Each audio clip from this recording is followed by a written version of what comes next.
Então o primeiro exercício diz o seguinte: em dias quentes é comum as pessoas dizerem que estão com calor.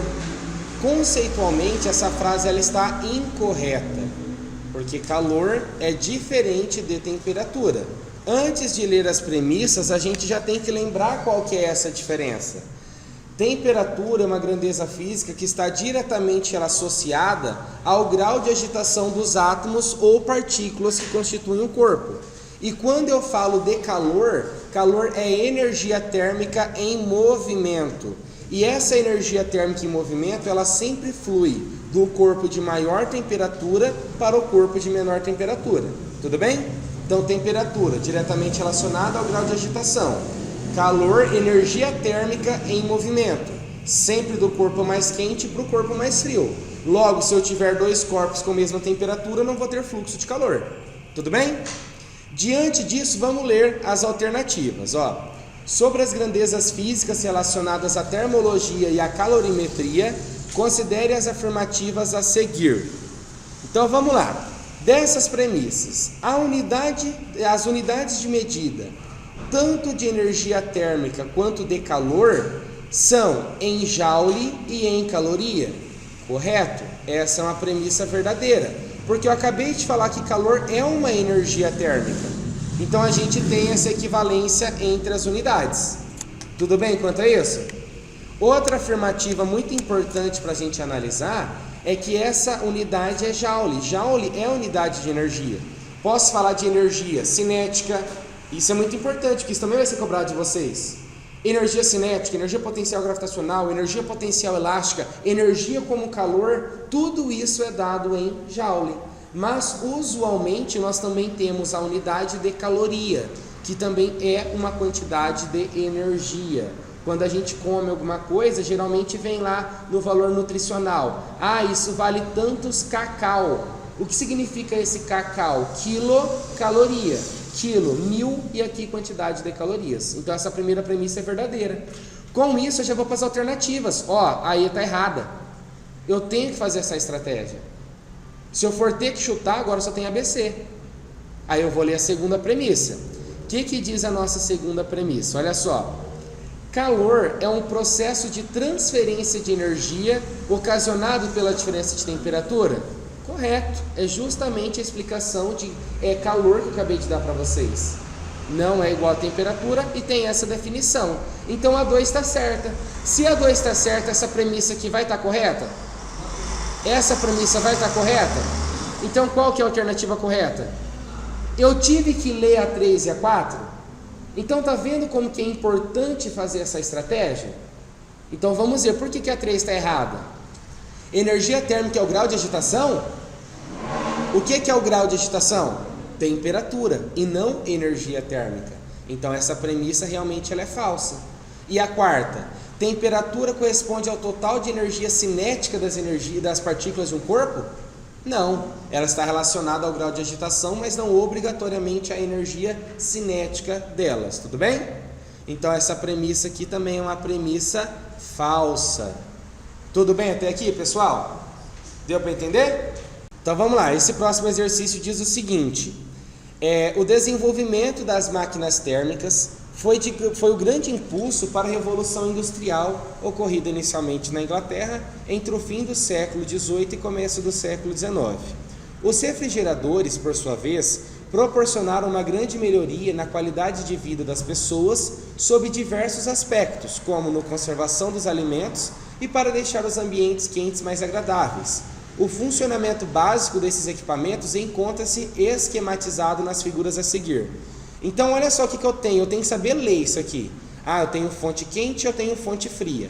Aí aqui tem Q1, aqui eu tenho um 2 que é um W, né? Máquina térmica. W geralmente se refere a trabalho, vem de work, né? Máquina térmica, aqui um Q2, aqui também novamente outro processo de W de trabalho, Q1 e Q2. Se Q1 e Q2 forem as quantidades de calor trocadas entre os equipamentos e as fontes quentes e frias respectivamente, e W vai ser o trabalho realizado. Qual é a alternativa que apresenta corretamente, na ordem enumerada nas figuras, as setas que indicam o sentido dessas grandezas durante o ciclo de funcionamento dos equipamentos. Como que a gente tem essa relação? Como que a gente tem o funcionamento desse meu refrigerador? O que esse meu refrigerador vai fazer? Qual das alternativas é a correta? Um de cada vez. A alternativa correta, se vocês analisarem até mesmo pelo próprio gabarito, é a nossa letrinha D. Mas daí eu tenho que entender o que significa cada um desses aspectos. Quando eu pego e analiso aqui, ó, entre 1 e 2, né? Aqui em 1 eu tenho uma setinha dela aqui para baixo. Todo mundo concorda que é essa a representação que está ali na resposta? Em 2 eu tenho o quê? Eu tenho que isso tem uma setinha aqui para a esquerda. Em 3, aí eu tenho esse outro sentido para cá. Quando chega em 4, o que esse 4 faz? Ele sobe aqui para cima, concorda? Quando chega no 5, eu tenho daqui para cá. E quando chega em 6, eu tenho aqui para cima. Ou seja, ele está analisando a diferença entre uma máquina térmica e um refrigerador.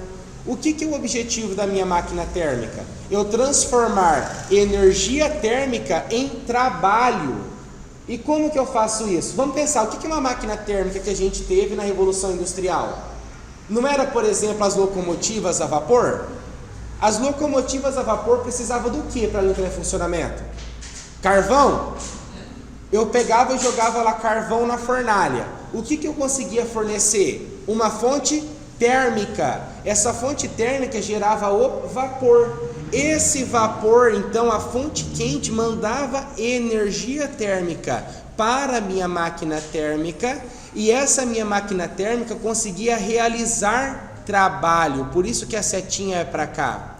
Ela realizava trabalho, e para que isso não se explodisse, eu tinha que parte dessa energia proveniente da fonte quente ia para a fonte fria. E o que é um refrigerador? Ele já é o contrário, meu refrigerador. O meu refrigerador, eu preciso que ele aqui acabe realizando o trabalho. Mas esse trabalho que ele realiza é justamente para pegar e conseguir fornecer uma fonte fria para esse meu sistema, e parte dessa energia eu ainda perco na forma de calor.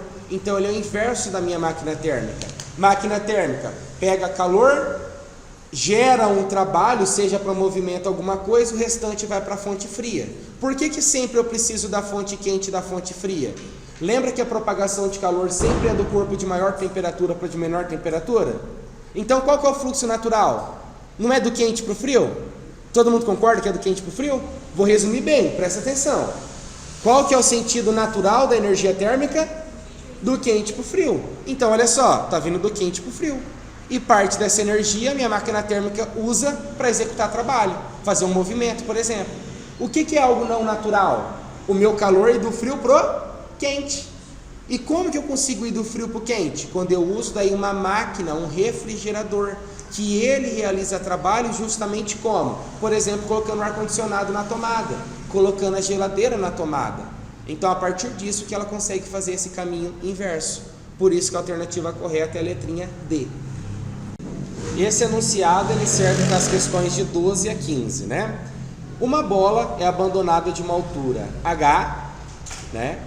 E desliza sobre uma rampa de comprimento L, com inclinação de 30 graus. E posteriormente rola sobre uma superfície plana de distância D até parar, conforme ilustra esse esquema apresentado aqui. Daí a nossa primeira pergunta fala o seguinte: leia a descrição a seguir.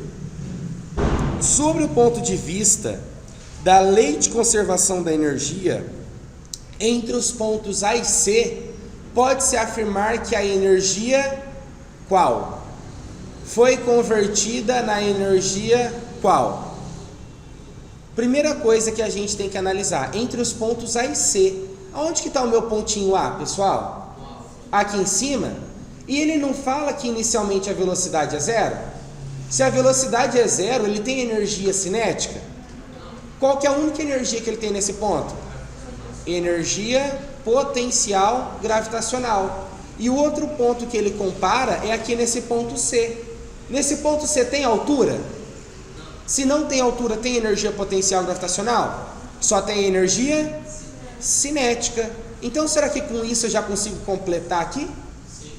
Olha só, sobre o ponto de conservação da energia, entre os pontos A e C, pode-se afirmar que a energia potencial foi transformada em energia cinética. Com isso, eu já tenho que a minha alternativa correta é a letrinha B. Então, completando corretamente, sabendo que a energia total do sistema é conservado entre os pontos A e D, devido às forças de resistência do ar de atrito, a energia mecânica acaba sendo transformada em energia interna do sistema. Aqui tem uma pegadinha gigantesca, né, Gabriel Lucas? Qual que é a pegadinha gigantesca que a gente tem aqui? A energia total do sistema, ela sempre se mantém. O sistema tendo resistência ou não tendo resistência. A energia mecânica pode não se conservar. Ah, mas se a energia mecânica não se conserva, para onde que vai esse restante da energia?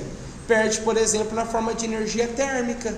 Se você pensa em uma pessoa de skate andando numa rampa, a rodinha do skate não esquenta? Então você tem uma energia que você perde. E outra coisa, não tem o som que você ouve também, quando a pessoa está deslizando? Então parte também pode ser perdida na forma de energia sonora. Tudo bem esse 12? Aí vamos ver o que o 13 fala. Considerando que AB é igual a 1,8 metros, o que é AB? O que é essa distância de AB? AB é a distância que eu tenho aqui. Então é essa altura aqui. Considerando que essa minha altura dali até ali é de 1,8 metros e que o comprimento L é de 4,5 metros, ou seja, 4,5 metros mesmo? 4,5 metros, vamos anotar. L é igual a 4,5 metros e que a gravidade é igual a 10 metros por segundo ao quadrado. Assinale a alternativa que representa corretamente a velocidade da bola ao atingir o ponto C. Despreze a resistência do ar e o atrito da bola com a superfície da rampa.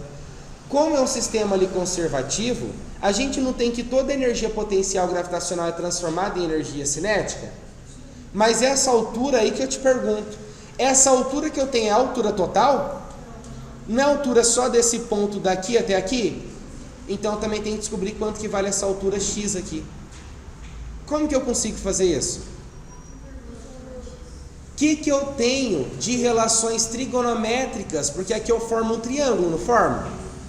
O que eu sei desse triângulo? Eu sei que ele tem um ângulo. Ele tem um ângulo alfa de 30 graus. Em relação a esse ângulo, o X que eu quero é o cateto oposto ou o cateto adjacente?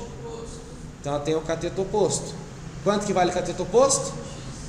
Isso aqui é o ângulo de frente, ou o lado de frente com o ângulo de 90 graus. Então esse 4,5 é a minha hipotenusa. O que eu calculo com cateto oposto e hipotenusa? Seno. Então eu posso escrever que o seno de 30 graus é igual ao cateto oposto sobre hipotenusa. Quanto que é seno de 30 graus pela tabela dos ângulos notáveis? Então meio é igual, quem que é o cateto oposto? Quem que é a hipotenusa? Multiplico cruzado. 2 vezes x igual 1 vezes 4,5. 2 está multiplicando, vem para cá dividindo. Quanto que dá 4,5 dividido por 2? 2,25 metros. Então aqui eu tenho que é 2,25 metros. Logo, qual que é a minha altura total? Como que eu acho a minha altura total? Não é somando? Então minha altura total vai ser, olha só o tanto de revisão que a gente está fazendo. Até soma de número decimal. Vírgula embaixo de vírgula. O restante completa com zero. Aqui dá 5, aqui dá 10, aqui vai 1, aqui dá 4. 4,05 é a minha altura total. Todo mundo concorda? Então vamos lá. Vamos vir aqui embaixo.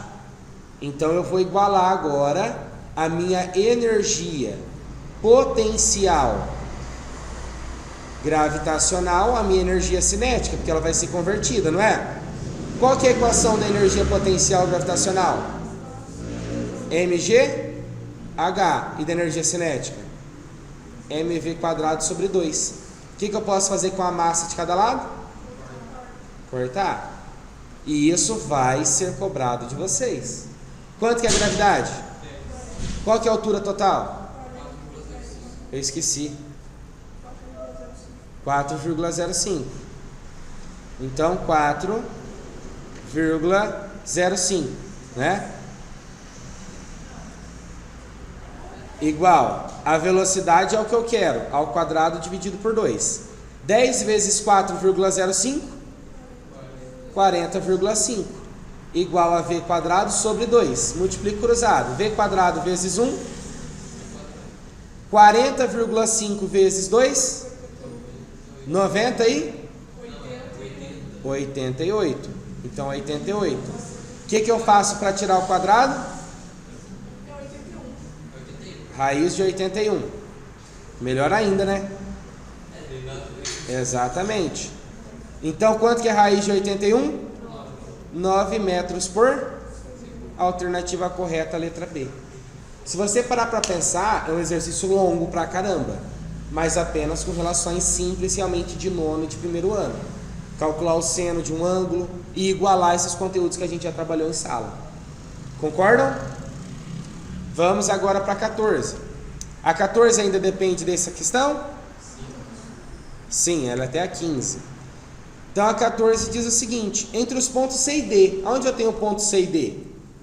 Nessa parte horizontal.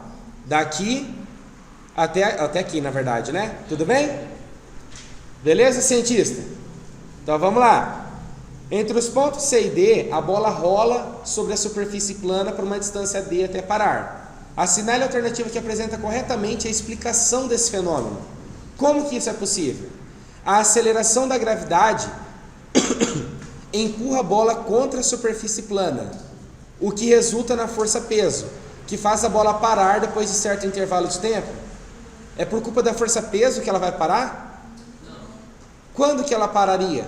Ela para graças à força de atrito. E a força de atrito depende da força-peso? Ela vai depender mais ali da força normal, não é? Da rugosidade da superfície. Então essa ala é falsa. Olha para B. O movimento de rolamento da bola sobre a superfície plana faz a velocidade de translação da bola se transformar em velocidade angular? Velocidade de translação com velocidade angular? Não faz sentido. Translação ela se movimentar. Premissa falsa também. C. Enquanto a bola se move sobre a superfície plana, a sua energia cinética inicial vai se convertendo em energia potencial? Eu tenho aumento de altura? Então ela é falsa também. Qual que sobrou? A D.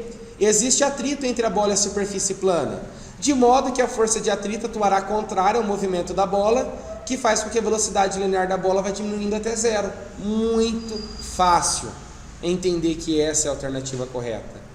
E aí temos a 15.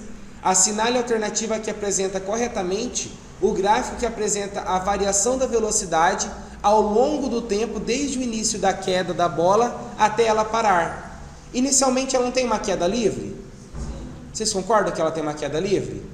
Se de A até B ela tem uma queda livre, que tipo de movimento que é? É um movimento retilíneo uniformemente variado, que a aceleração é constante. E o gráfico da velocidade é linear. Lembra que vinha da equação do Vovoat?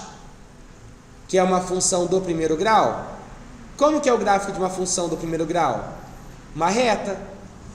E a velocidade dela, quando ela começa a cair em queda livre, aumenta ou diminui? Em qual desses gráficos eu tenho uma reta crescente, linear, que condiz com isso que eu acabei de explicar? A letra A, eu tenho um gráfico crescente linear? Tem. Na B? Também, um pouco mais discreto, mas tem. E na C? Também. E na D? Então a D está errada. Aqui a velocidade está constante.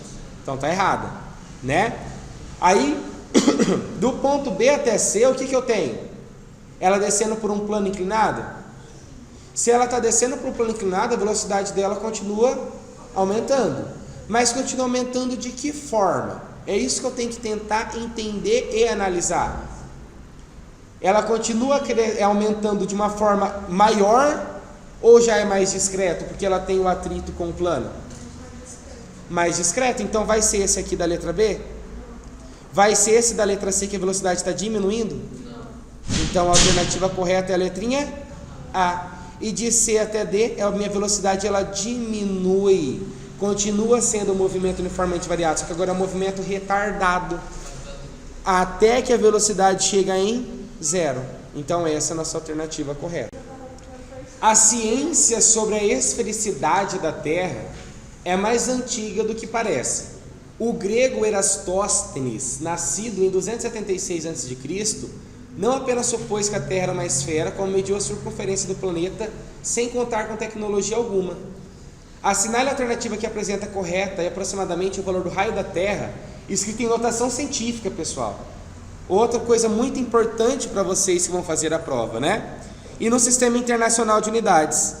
Qual que é o Sistema Internacional de Unidades? Metros? Distância é metros. Mas foi apresentado aqui qual que é a distância aproximada aqui da Terra? Não. E agora? Só de acordo com as alternativas eu já consigo descobrir. Como que isso é possível? Primeira coisa, eu tenho que saber o que é notação científica. Não é, Vitor? Notação científica é um número que ele é maior do que 1 ou igual a 1 e ele tem que ser menor do que 10. Vezes uma potência vezes 10 elevado a um expoente n, que é um número inteiro. Primeira coisa que eu tenho que analisar, ele fala que é no Sistema Internacional de Unidades. A distância no Sistema Internacional de Unidades é dada em qual medida? Metro. Isso aqui é metro? Está errado. Isso aqui é metro? Está errado. Agora tem essas duas opções. Aí eu tenho que saber qual que é a diferença entre 10 à terceira e 10 a menos 3. 10 à terceira, se eu pego, por exemplo, o número x vezes 10 à terceira e o número x vezes 10 a menos 3, vezes 10 à terceira quer dizer que eu estou pegando x e eu estou multiplicando por 1000. Quando eu tenho 10 a menos 3, eu estou pegando x e estou dividindo por 1000. Aí que eu te pergunto, o raio da Terra vai ser dividido por 1 milhão? Então qual é a alternativa correta? Letrinha C. Cara, a prova é muito tranquila.